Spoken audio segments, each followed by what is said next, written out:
आजकल इंडी गठबंधन को हर रोज लगभग नया जख्म मिल रहा है। पहले ये लोग कह रहे थे कि नरेंद्र मोदी तो इस बार सरकार ही नहीं बना पाएंगे, लेकिन नरेंद्र मोदी ने पूरे ठसक से अपनी सरकार बनाई। फिर कहने लगे कि नरेंद्र मोदी की कुर्सी तो नायडू और नीतीश कुमार पर टिकी है, नायडू और नीतीश कुमार नरेंद्र मोदी को पानी पिला देंगे, अपनी फरमाइशें रख देंगे और नरेंद्र मोदी को उन्हें पूरा करना होगा। लेकिन ऐसा भी कुछ नहीं हुआ। उल्टे नरेंद्र मोदी ने दबदबे के साथ मंत्रालय बांटे। जब यह भी नहीं चला तो इंडी वाले कहने लगे कि नीतीश नायडू को तो नरेंद्र मोदी ने झुंझुना पकड़ा दिया, नीतीश और नायडू इससे खुश नहीं होंगे। लेकिन आज इंडी वालों की यह गलतफहमी भी दूर हो गई, क्योंकि आज एक ऐसी तस्वीर आई जिससे इंडी गठबंधन के दिल पर फिर से जख्म लगेगा, उनका दिल फिर से जलेगा। और यह तस्वीर आई आंध्र प्रदेश से, जहां आज नई सरकार का शपथ ग्रहण हो रहा था। यह गजब की तस्वीर है आंध्र प्रदेश में चंद्रबाबू नायडू के शपथ ग्रहण समारोह की, जहां आज खुद प्रधानमंत्री नरेंद्र मोदी पहुंचे हुए थे।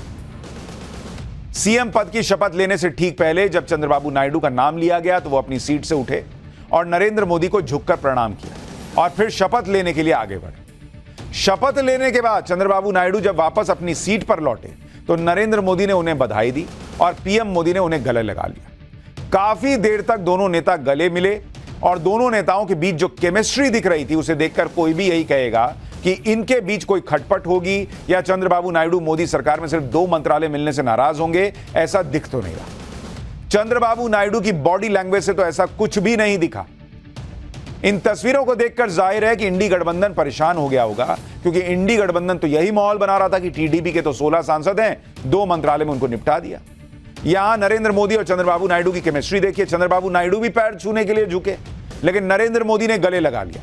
और ऐसा नहीं कि बस गले लगाया, गले लगाकर दोनों की बातचीत होती रही। चंद्रबाबू नायडू कान में कुछ बोलते रहे, नरेंद्र मोदी लगातार पीठ थपथपाते रहे। इंडी गठबंधन को पूरी उम्मीद थी कि इस बात पर कि टीडीपी के चंद्रबाबू नायडू कुछ खटपट करेंगे, लेकिन चंद्रबाबू नायडू ने इशारों में बता दिया कि मंत्रालय की संख्या और विभागों के बंटवारे में नरेंद्र मोदी ने टीडीपी को जो दिया है वो इससे खुश है।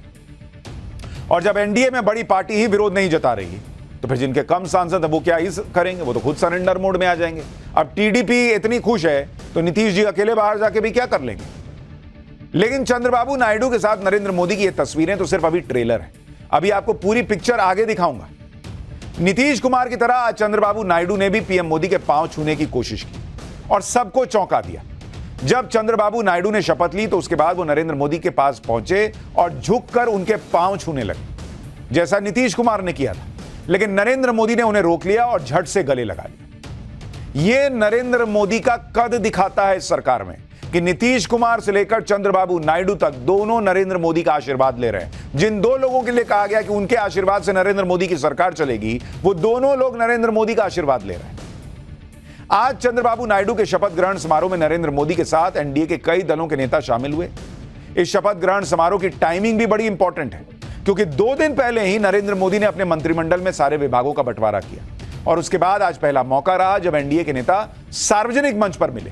और जिस तरह की तस्वीरें आई उससे कहीं नहीं दिखा कि विभागों के बंटवारे या कैबिनेट में 2 पद मंत्री पद मिला, 1 मिला, इससे कोई भी एनडीए का दल नाराज हो। शपथ ग्रहण समारोह में अजीत पवार गुट की एनसीपी के नेता भी शामिल हुए। सीएम के तौर पर एकनाथ शिंदे भी आए, चिराग पासवान, रामदास अठावले, अनुप्रिया पटेल भी शामिल हुए। इसके अलावा बीजेपी के senior leader Amit Shah, Nitin Gadkari, JP Nadda वहां पर नजर आए। चंद्रबाबू नायडू के बेटे नारा लोकेश ने भी आज आंध्र प्रदेश के मंत्री पद की शपथ ली और शपथ लेने के बाद नारा लोकेशन ने अपने पिता के पांव छुए और जैसे ही वो नरेंद्र मोदी के पांव छूने लगे तो नरेंद्र मोदी ने उन्हें भी रोक लिया और उनका हाथ पकड़ लिया। तो चंद्रबाबू नायडू के परिवार का भी नरेंद्र मोदी से पर्सनल कनेक्ट जो है वो साफ दिख रहा है। देखिए, न पिता को पैर छूने दिया, न बेटे को पैर छूने दिया। ये नरेंद्र मोदी का अपना कनेक्ट है, अपना तरीका है कि पैर क्यों छू रहे हो भाई, आशीर्वाद ऐसे ही लो। जब इस तरह से पर्सनल कनेक्ट हो जाता है ना, जब इस तरह से पूरा एनडीए एक फैमिली के जैसे दिखने लग रहा है, तो फिर किसी तरह की कोई खटपट का सवाल ही नहीं दिख रहा, किसी के इधर उधर जाने का सवाल नहीं उठता।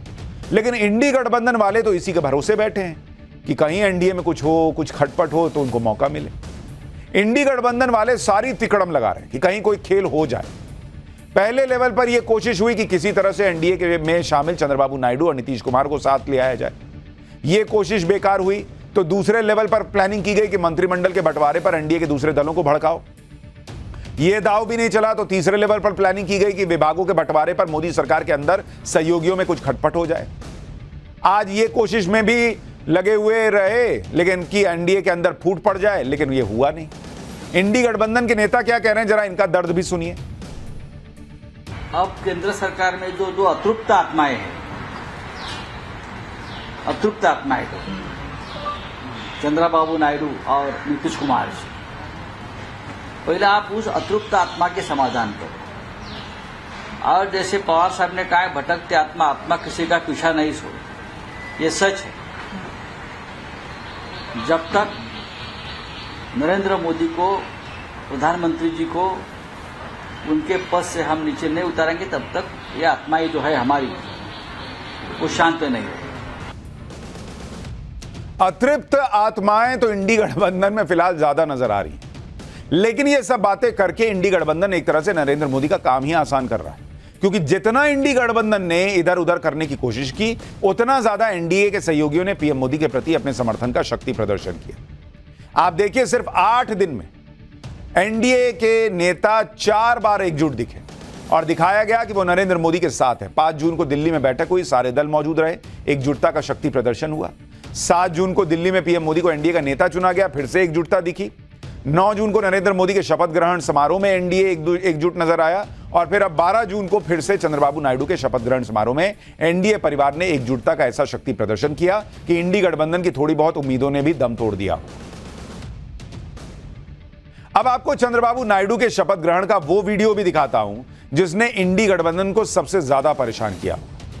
शपथ ग्रहण समारोह के बाद मंच पर चंद्रबाबू नायडू और नरेंद्र मोदी काफी देर एक दूसरे से बातचीत करते दिखे।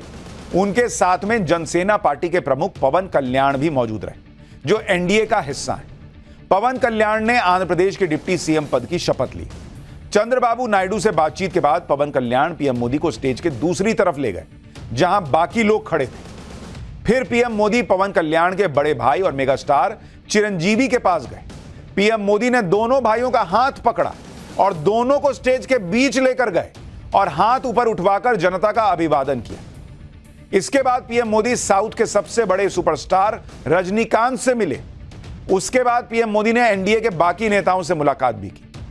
यानी वहां एक एक तस्वीर नरेंद्र मोदी की सोच, विजन और उनका जो तरीका है लोगों से कनेक्ट का, उसको पूरी तरह से दिखा रहा था। जनसेना पार्टी के प्रमुख पवन कल्याण के साथ पीएम मोदी की जबरदस्त केमिस्ट्री दिखी। यहां ध्यान देने वाली बात यह है कि नरेंद्र मोदी की कैबिनेट में पवन कल्याण की पार्टी शामिल नहीं हुई, जबकि पवन कल्याण की पार्टी के 2 सांसद हैं। लेकिन अभी पवन कल्याण का फोकस राज्य की राजनीति पर है, तो ऐसा माना जा रहा है कि पवन कल्याण बाद में नरेंद्र मोदी की कैबिनेट में शामिल हो सकते हैं। लेकिन उनको अभी वो शामिल नहीं हुए, तो इसका मतलब नहीं कि वो नरेंद्र मोदी से नाराज हो गए। आप केमिस्ट्री देखिए ना बॉस, साफ मंच पे दिख रहा है कि क्या हालात है। इसी तरह से आप देखिए कि अजीत पवार की पार्टी भी मोदी कैबिनेट में शामिल नहीं हुई थी, जबकि उनके नेता प्रफुल्ल पटेल को मंत्री पद ऑफर किया गया। लेकिन अजीत पवार की पार्टी से कहा गया कि उन्हें कैबिनेट मंत्री का पद चाहिए, क्योंकि प्रफुल्ल पटेल पहले कैबिनेट मंत्री रह चुके हैं। वो एमओएस नहीं चाह रहे थे, वो बात नहीं बन पाई और अजीत पवार की पार्टी मोदी कैबिनेट में शामिल नहीं हुई। इस बात को इंडी गठबंधन ने खूब उछाला, कहने लगे कि देखिए मोदी ने तो इन लोगों को कुछ नहीं दिया। उद्धव गुट की शिवसेना के नेता संजय राउत ने कहा कि शिंदे और अजीत पवार की पार्टी को कैबिनेट में बेहद कम प्रतिनिधित्व मिला है। इससे यह साबित होता है कि बीजेपी ने दोनों सहयोगियों को उनकी जगह बता दी है, और ऐसा ही होता है जब आप किसी के गुलाम बनने का फैसला करते हैं। लेकिन आज की तस्वीरें आप ये देख लीजिए, जो साबित कर रही हैं कि नाराजगी वाली बातें कहकर इंडी गठबंधन भ्रम फैलाने में जुटा, क्योंकि अजीत पवार की एनसीपी के नेता प्रफुल्ल पटेल आज खुद आंध्र प्रदेश में चंद्रबाबू नायडू के शपथ ग्रहण समारोह में मौजूद थे। ये देखिए, वो हाथ जोड़कर प्रधानमंत्री का अभिनंदन कर रहे हैं। अगर अजीत पवार गुट की इतनी नाराजगी होती तो एनडीए के शक्ति प्रदर्शन के मौके पर प्रफुल्ल पटेल मौजूद न रहते। इंडी गठबंधन में एनडीए में फूट के सपने जो वो बुन रहा है, लेकिन अपनी हालत नहीं देख रहा। महाराष्ट्र में इंडी गठबंधन में खटपट की खबरें और तेज होती जा रही हैं। विधान परिषद के चुनाव को लेकर कांग्रेस और शिवसेना यूबीटी यानी उद्धव गुट के बीच विवाद बढ़ गया है। महाराष्ट्र में विधान परिषद की 4 सीटों के लिए 26 जून को मतदान होने वाला है। कुछ दिन पहले ही कांग्रेस की तरफ से प्रस्ताव दिया गया था कि एमवीए का कौन सा दल कितने सीटों पर चुनाव लड़ेगा, इस पर फैसला लेने के लिए बैठक का आयोजन किया जाए।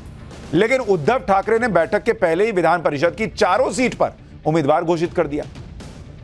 जबकि कांग्रेस विधान परिषद की 2 सीटों नासिक और कोंकण सीट से चुनाव लड़ना चाहती है। इस पर कांग्रेस नाराज भी बताई जा रही है। महाराष्ट्र कांग्रेस के अध्यक्ष नाना पटोले ने अपनी नाराजगी जाहिर करते हुए कहा कि हमें उम्मीद थी कि इन चारों सीटों पर गठबंधन की पार्टियां मिलकर फैसला करेंगी, लेकिन उद्धव जी ने अपने चारों उम्मीदवारों की घोषणा कर दी। हमारी अपेक्षा थी कि वो हमसे बात करके यह फैसला लेंगे।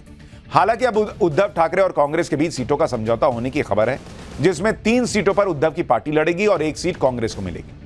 आज उद्धव ठाकरे ने खटपट की खबरों को खारिज किया और कहा कि कोई विवाद नहीं, कभी इस संवाद में लूज कनेक्शन हो जाता है, यानी वो मान रहे हैं कि लूज कनेक्शन हुआ है। उधर शरद पवार की एनसीपी के अंदर भी खटपट की खबरें हैं।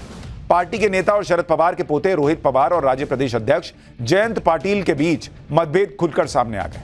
सोमवार को पार्टी के एक कार्यक्रम में दोनों नेताओं ने मंच से इशारे में एक दूसरे पर आरोप भी लगाए, यानी जो इंडी गठबंधन एनडीए के टूटने के सपने देख रहा है वो खुद कितने दिन टिकेगा इसका कोई भरोसा नहीं। कांग्रेस और आम आदमी पार्टी के बीच का रिश्ता तो टूट गया, ये तो ऑलरेडी पता चल रहा है।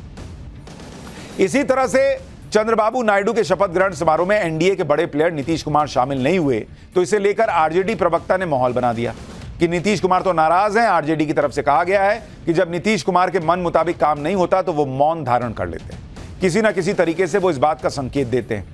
याद करिए, जब पटना में प्रधानमंत्री नरेंद्र मोदी का रोड शो हुआ था तो नीतीश कुमार के हाथ में कमल छाप थमा दिया गया था।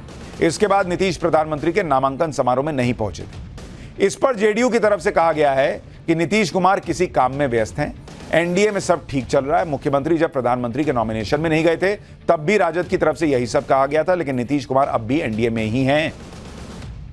यानी इंडी गठबंधन ने नीतीश कुमार को लेकर माहौल बनाने की कोशिश की, जिस पर जेडीयू ने तुरंत पानी फेर दिया। आप यह भी देखिए कि नीतीश कुमार तो 5 दिन पहले दिल्ली में एनडीए की बैठक में नरेंद्र मोदी के पांव छू रहे थे, ये भरोसा दे रहे थे कि वो एनडीए के साथ ही रहेंगे, फिर अचानक नीतीश कुमार नाराज हो जाएंगे, इसकी कोई वजह तो दिखती नहीं है। और नीतीश कुमार भले ही ना जा पाए, लेकिन उन्होंने सोशल मीडिया पर चंद्रबाबू नायडू को आंध्र प्रदेश का सीएम बनने पर बधाई भी दे दी है।